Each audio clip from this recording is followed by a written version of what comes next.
सीता मैया ने कहा कि बेटा मैं ये मांग में सिंदूर लगा रही हूँ। तब हनुमान जी ने पूछा इससे क्या लाभ होता है।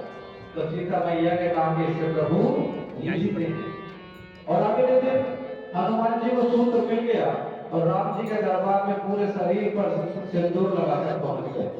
तब राम जी ने हनुमान जी को देखा और मन ही मन मुस्कुराए और हनुमान जी से पूछा कि हे हनुमान यह क्या करके लाए हो। तो उन्होंने कहा कि मैया तो सिर्फ मांग में ही लगाती है, आप उससे रीझते मैं पूरे शरीर पर लगा कर आया हूँ। फिर मंगलवार का था, रामचंद्र जी ने आशीर्वाद दिया कि जो भी मंगलवार के दिन हनुमान जी को चूड़ा और सिंदूर चढ़ाएगा उसके सभी मनोकामनाएं पूरी होगी। एक बार दोनों हाथ उठा कर देखो, बोल महाराज की जय।